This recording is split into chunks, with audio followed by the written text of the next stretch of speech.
Hello दोस्तों, तो आज मैं आप लोगों के लिए एक्सप्लेन करने वाला हूँ 10,000 वर्ल्ड के लेटेस्ट एपिसोड को। जैसा कि लास्ट पार्ट की एंडिंग में हमने देखा था कि डिमोनिक कल्टीवेटर सुप्रीम ताई सॉर्ड को कैप्चर करने के लिए ताई सेक्ट आ पहुंचा था। तो अब एपिसोड की स्टार्टिंग होती है जहाँ पर हम प्रिंसेस वू और लिनफेंग को देखते हैं जो कि स्पिरिचुअल रियलम वापस आ चुके। स्पिरिचुअल रियलम वापस आने के बाद लिनफेंग एक गहरी सांस लेते हुए कहता है, फाइनली मैं 100 सालों बाद स्पिरिचुअल रियलम वापस आ ही गया। मैंने इल्यूजनरी वर्ल्ड में पूरे 100 साल का एक्सपीरियंस किया, जो वाकई में एक कमाल का नंबर है। ये कहते कहते वो प्रिंसेस वू को भी देख रहा था, जिस वजह से प्रिंसेस वू यहाँ पर शर्माने लगी। उसी वक्त इस जगह पर हेवनली गार्डियन आ पहुंचा, जो कि लिनफेंग से कह रहा था कि अच्छा हुआ तुम सही टाइम पर आ गए, वरना पता नहीं स्पिरिचुअल रियलम का क्या हाल होता। यह सुनकर लिनफेंग हेवनली गार्डियन से सवाल करता है कि जो भी कहना है साफ साफ कहो, मुझे तुम्हारी बात बिल्कुल भी समझ नहीं आ रही। तो हेवनली गार्डियन घबराते हुए कहता है कि स्पिरिचुअल रियलम में फॉरेन रेस के लोग घुस आए हैं, जो कि स्पिरिचुअल रियलम में तबाही मचा रहे हैं। यह सुनकर लिनफेंग भी थोड़ा सा शॉक हो गया था, क्योंकि वो जानता था कि स्पिरिचुअल रियलम उसके फादर के प्रोटेक्शन में है। इस वजह से किसी की भी हिम्मत नहीं होगी यहाँ पर आकर मामला क्रिएट करने की। तो अब लिनफेंग हेवनली गार्डियन से सवाल करता है कि वो फॉरेन रेस के लोग अभी कहाँ पर है, जिसपे हेवनली गार्डियन बताता है कि वो फॉरेन रेस के लोग अभी ताई सेक्ट में मौजूद है और वो लोग वहाँ पर तबाही मचा रहे हैं। ताई सेक्ट का नाम सुनकर तो लिनफेंग भी थोड़ा सा परेशान हो गया, क्योंकि ताई सेक्ट में काफी सारे उसके चाहने वाले मौजूद है। इसी के साथ हमारा सीन शिफ्ट होकर इस डिमोनिक कल्टीवेटर के ऊपर आता है, जो कि सुप्रीम ताई सॉर्ड से कह रहा था कि 10 सेकंड पूरे हो चुके। तो फिर बताओ तुमने क्या सोचा, क्या तुम मेरे साथ चलने वाली हो या फिर नहीं। ये सब वो सुप्रीम ताई सॉर्ड के स्पिरिट को छेड़ते हुए कह रहा था। इस वजह से सुप्रीम ताई सॉर्ड यहाँ पर गुस्सा हो गई। वो डिवाइन सॉर्ड को समन करते हुए कहती है, कमीने अगर तुझे मुझसे फाइट करना है तो फाइट कर, क्योंकि मैं सपने में भी तेरे साथ ना जाऊँ। ये कहते हुए उसने डिमोनिक कल्टीवेटर के ऊपर हमला कर दिया, जिस वजह से यहाँ पर एक एनर्जी का ब्लास्ट हुआ। लेकिन हमें देखने को मिलता है कि इस डिमोनिक कल्टीवेटर को सुप्रीम ताई सॉर्ड के अटैक से कुछ भी नहीं होता। उसने बस 2 फिंगर से ही सुप्रीम ताई सॉर्ड को पकड़ लिया था। साथ ही साथ वो यहाँ पर अजीब तरह से अपनी जुबान को बाहर निकाल के सुप्रीम ताई सॉर्ड के स्पिरिट से कहता है, तुम यहाँ पर खुद को ओवर एस्टिमेट कर रही हो। तुम्हारी जो अभी की करंट स्ट्रेंथ है वो हेवनली गॉड जिलम के कल्टीवेटर जितनी होगी, जिससे तुम कभी भी मुझे हर्ट तक नहीं कर सकती। ये कहते हुए उसने सुप्रीम ताई सॉर्ड को काफी सारे डिमोनिक चेनों से जकड़ लिया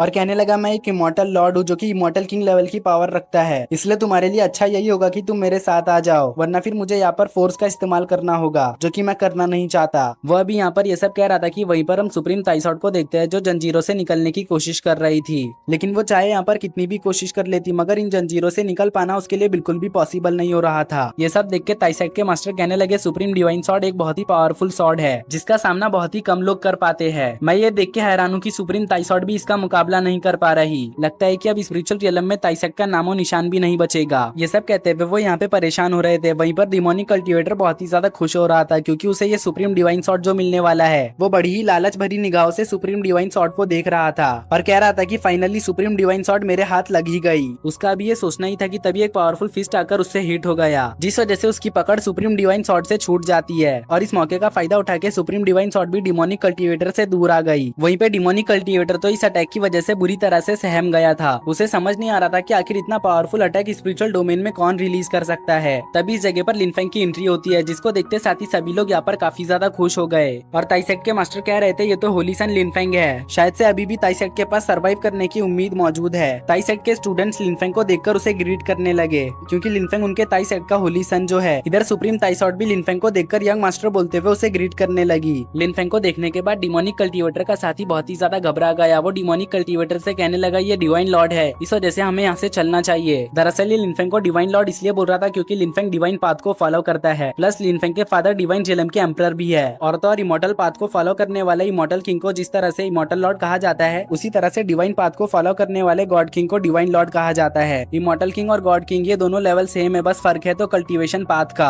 अपने साथी की बात सुनकर ये डिमोनिक कल्टीवेटर कहता है, वो डिवाइन लॉर्ड है तो क्या हुआ, मैं भी इमॉर्टल लॉर्ड हूँ, मैं इस तरह से यहाँ से भाग नहीं सकता। दोस्तों मैं पहले ही बता देता हूँ, अब तक लिनफेंग की कल्टीवेशन गॉड किंग रियलम तक नहीं पहुंची है, बट लिनफेंग का जो फाइटिंग पावर है वो गॉड किंग लेवल के बराबर का है। इसी वजह से इन लोगों को लग रहा है कि लिनफेंग एक गॉड किंग लेवल का पावर हाउस है। अब डिमोनिक कल्टीवेटर जो खुद को इमॉर्टल लॉर्ड बुला रहा था, वो अपने पास से काफी सारे इंस्क्रिप्शन वाले ट्रेजर को निकाल लेता है, जिसको कि डिमोनिक कल्टीवेटर के हिसाब से 9 नेदर 18 रिस्ट्रिक्शन फॉर्मेशन कहा जाता है, जो कि जाकर लिनफेंग और सुप्रीम सॉर्ड को चारों तरफ से घेर लेता है। ये देखकर सुप्रीम सॉर्ड कहने लगी, ये तो एक डिवाइन किंग लेवल का इंस्क्रिप्शन फॉर्मेशन है, आखिर हम इसका मुकाबला कैसे करेंगे। सुप्रीम सॉर्ड को घबराता देख शाउटियन कहने लगा, सिस्टर आप डर क्यों रही हो, ये बस एक मामूली डिवाइन किंग लेवल का फॉर्मेशन है जो मेरे नाखून बराबर भी नहीं। दोस्तों सच कहूँ तो पहली मर्तबा मैं शाउटियन को किसी लड़की का भाई बनता देख रहा हूँ। अब शाउटियन एक अच्छा भाई बनकर अपनी बहन की हिफाजत करने के लिए अपने तेजधार नाखूनों का यूज करते हुए इन सभी फॉर्मेशन रिस्ट्रिक्शन को कट करने लगा। ऐसा करते हुए वो यहाँ पे बहुत ही ज्यादा फ्लेक्स भी मार रहा था। अब कुछ ही देर में यहाँ पर रिस्ट्रिक्शन फॉर्मेशन के टुकड़ों की बारिश होने लगी, जो जो नजारा देखकर ये डिमोनिक कल्टीवेटर कहने लगा था आखिर ये कैसे पॉसिबल हो सकता है, क्या इस बर्ड के नाखून मेरे डिवाइन किंग लेवल के फॉर्मेशन से ज्यादा मजबूत है? अगर ऐसा है तो फिर मैं यहाँ पर बहुत ही बुरी तरह से फंस चुका हूँ। ये कहने के बाद वो तुरंत ही यहाँ से भागने की कोशिश करने लगा,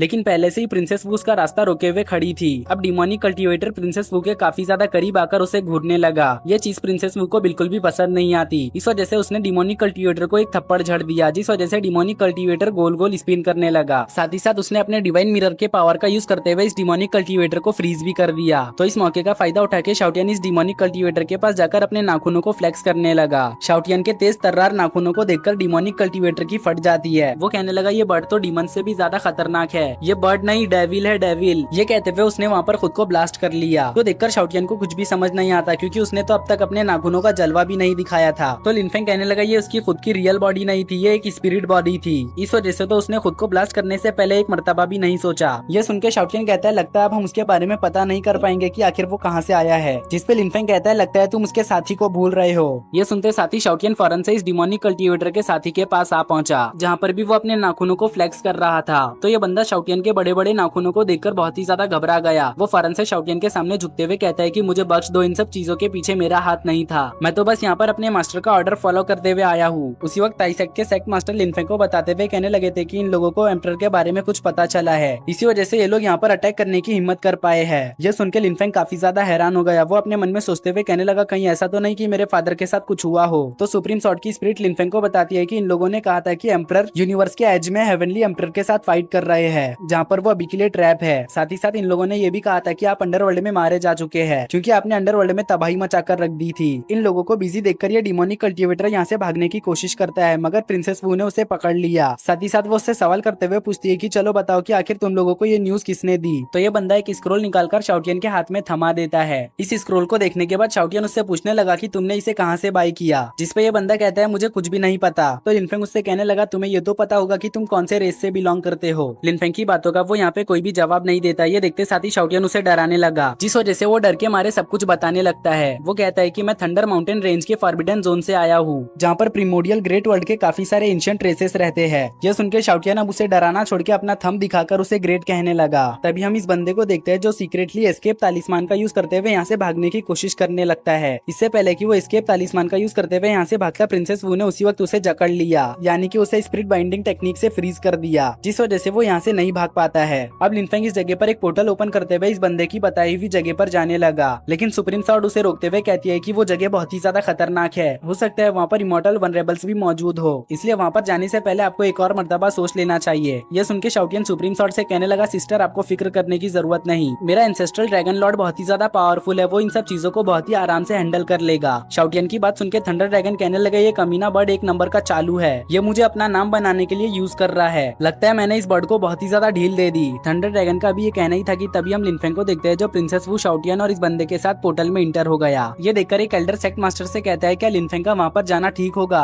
जिसपे सेक्ट मास्टर कहते हैं मुझे नहीं पता कि वहाँ पर जाना ठीक है या फिर नहीं, लेकिन अगर लिनफेंग कॉन्फिडेंट है तो वहाँ पर उसे कोई भी प्रॉब्लम नहीं होगी। उनके ये कहते ही हमारा सीन शिफ्ट होकर लिनफेंग के ऊपर आता है जो इस बंदे की बताई हुई जगह पर आ पहुंचा था। शाओटियन इस जगह को देखते हुए कहने लगा था मास्टर इस फॉरबिडन जोन की स्पिरिचुअल एनर्जी तो बहुत ही ज्यादा डेंस है, हम अब तक जिन भी इमॉर्टल वर्ल्ड में गए हैं उनके मुकाबले ये जगह बहुत ही ज्यादा अलग है। तो लिनफेंग कहता है वो इसलिए क्योंकि ये वर्ल्ड पूरी तरह से कंप्लीट है और जो बाकी के इमॉर्टल वर्ल्ड थे वो इनकम्प्लीट थे, इसी वजह से तुम्हें यहाँ की स्पिरिचुअल एनर्जी डेंस लग रही है। ये कहने के बाद लिनफेंग इस बंदे से पूछने लगा कि चलो बताओ अब हमें यहाँ से कहाँ जाना होगा, जिसपे ये बंदा कहता है क्या फर्क पड़ता है, अगर मैं तुम्हें बता भी दूंगा तब भी तुम नहीं जा पाओगे। इस बंदे की बात सुनकर लिनफेंग इसे घूर कर देखने लगा, तो ये बंदा फौरन से डरते हुए बताता है कि हमें जिस जगह जाना है वो ब्लैक रिवर में मौजूद है और वहाँ पे बस वही लोग इंटर कर सकते हैं जिनके पास हमारे क्लैन का टोकन हो। यह सुनते साथ ही शाओटियन इसके मुंह पर एक फ्लाइंग किक झड़ देता है और कहता है कि बेवकूफ तुम्हें क्या लगता है मेरे मास्टर के पास एबिलिटी नहीं है, वो चाहे तो बिना तुम्हारे क्लैन टोकन के भी ब्लैक रिवर में इंटर हो सकते हैं, इसलिए अगली बार सोच समझ के बोलना। तो चलो अब बताओ हमें किस डायरेक्शन में जाना है। यह सुनकर ये बंदा बताता है कि नॉर्थ की साइड पूरे 23,000 माइल चल के जाने पर आपको वो जगह खुद ब खुद दिख जाएगी। यह सुनते साथ ही लिनफेंग अपने साथियों के साथ तेजी से ट्रैवल करते हुए इस जगह पर आ पहुंचता है। लिनफेंग के यहाँ पर आते ही इस जगह पर एक ओल्ड मैन अपीयर हो गया, जिसको देखते साथ ही थंडर ड्रैगन कहने लगे थे ये तो हमारे ड्रैगन क्लैन के ब्रांच से लग रहा है, जिसपे लिनफेंग कहता है वैसे भी एक इमॉर्टल किंग मेरे लिए कोई भी थ्रेट नहीं। उसके ये कहते साथ ही हमारा ये एपिसोड यहीं पर एंड हो गया।